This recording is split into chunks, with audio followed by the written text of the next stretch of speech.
Update. FYI, another banger is here. Immigration Minister Mark Miller just broke people's back. I mean, just shut up people's hope. International students that have been around, that are doing their as many hours as possible, working while also studying, he just broke their back by stating that no more unlimited hours. They're reverting back to 20 hours. And by September 2024, it will be at a maximum of 24 hours for international students. All right, that's what I'll be explaining in this video today. I want you to hang on tight, stay tuned.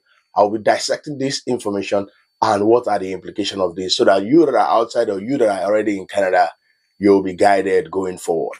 The policy expires today, and it won't be renewed, as it was a successful measure in helping our economy recovery from the pandemic and is therefore no longer necessary. The federal government says Canada no longer needs international students in the labor market. In 2022, Canada temporarily lifted the 20-hour-a-week cap on the number of hours an international student could work at an off-campus job. Now it's reintroducing the cap at 24 hours a week. 3 shifts of 8 hours, it seems reasonable. It's a lot to be working during the week. We know that over 20 hours, there are more than 80+% of students working over 20 hours. We think it would have been unduly burdensome to reduce it to 20 hours or even more. The penalty for breaking the terms of a study permit are harsh, losing status and possibly being forced to leave Canada. Some student groups and workers' advocates wanted the cap gone permanently, but Immigration Minister Mark Miller says the need is gone and it makes no sense to have students working, not studying. That was a bit of a cynical move in a sense that, really they shouldn't be working more than 20 hours a week. But of course, many of them are, like domestic students, because they just don't have the money to pay for school and pay for their housing and pay for everything else. So they're being compelled to do so.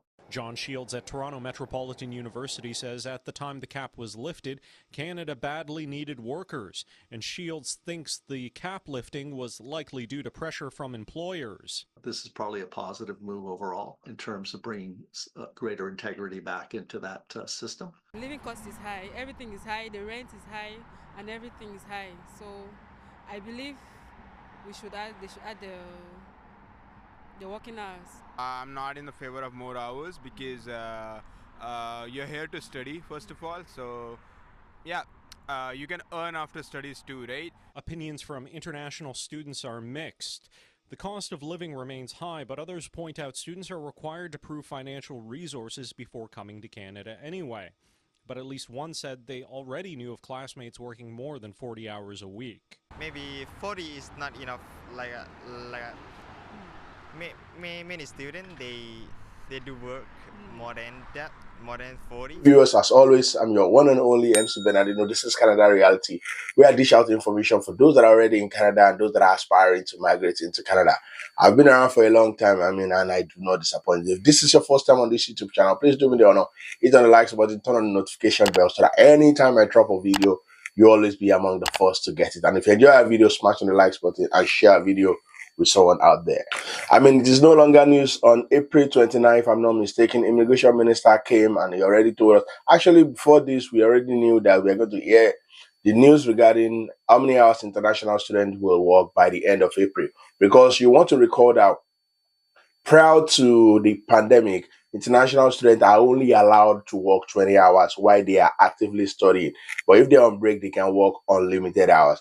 But after the pandemic, because of the recovery of the economy, labor shortage, and the rest of them, Immigration Minister came in and tell us on October 2022 that international students that are actively studying can actually work unlimited hours. I remember doing a video then saying that it is not the Liberal government being nice. It is just for them to recover so that international students can also help the economy to recover after the pandemic period. I remember making a video during that period stating that I know that the government is not so nice, but it is just to their own advantage so that the economy will recover. So on October 2022, they make a news that international students can work unlimited hours.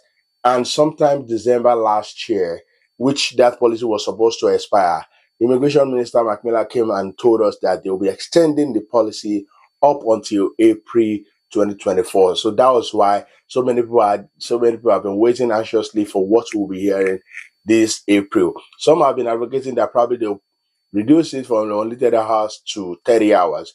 But we got the shock of our life when on April 29, Immigration Minister Mark Miller came and he told us that international students henceforth cannot work unlimited hours while they are actively studying, that they can work 20 hours from now until ending of August. By September 1st, it will be increased to 24 hours while they are actively studying. Let me explain that again so that you better understand. So as from May 1st, international students cannot work unlimited hours anymore while they are actively studying.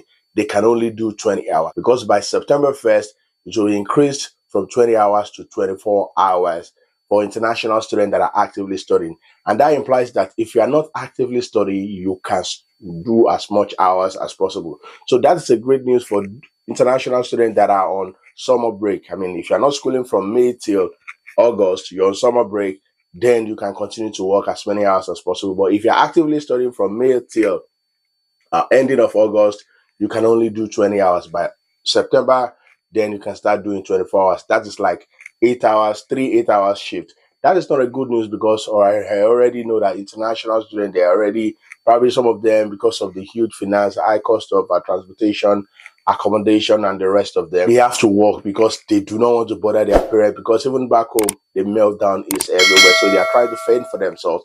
But now with this reduction, that means that they have to source their money from elsewhere. Immigration Minister said that international students are supposed to come into Canada and to just come and study, that their purpose is to come and study in Canada and do not work.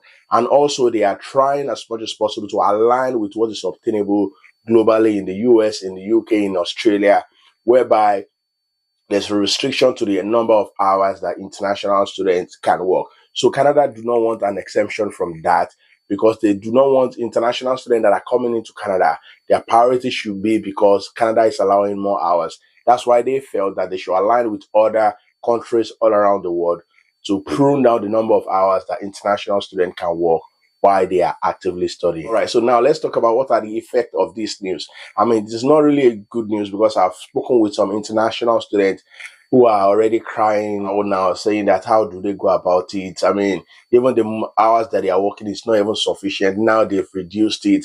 How will they pay for their bills and the rest of them like that? Some of them are actually saying that, some of them are even saying that they will continue to work, which I frown at because I want to tell you of the truth.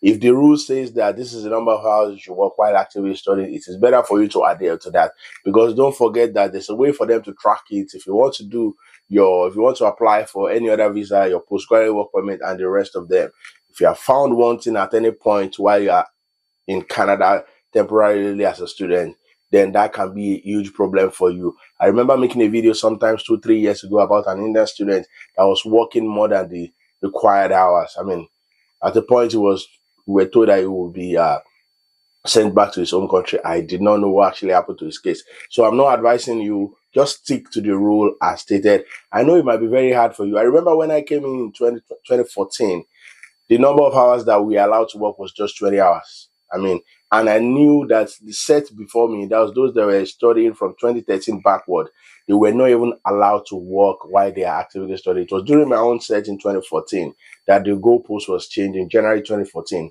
And they said international student can do 20 hours. So I can empathize with what you guys will be facing henceforth. But when there's a will, there will always be a way. All right, I think one of the reasons why the immigration minister made this rule is that they've discovered that 80% of international students that are presently studying in Canada are doing more than 20 hours. And also some of these schools are already complaining about students not coming to class, not doing their assignment, not doing what they're supposed to do, because they are more focused on the work aspect of it, and the study part of it is actually struggling. So these are one of the things that they actually say. And also Canada government, they discovered that the economy is already recovered to a larger percentage after the COVID, and they feel that, come on, international students, just go face your study. That was what actually prompted them to actually change the goalpost. All right, viewers, do you actually enjoy this video? Please hit on the like button. Do you have any misconception about this policy? What do you think? What's your take on this policy? You know, this channel is interactive. I always read what people write in the comment section. Let me know what you think about this policy change in the comment section. And if you enjoyed this video, smash on the likes button and share this video with whoever you feel will benefit from it. All right, please, till I come back to you again on this YouTube channel, I remain your one and only MC Bernardino. Stay out of trouble. Peace out.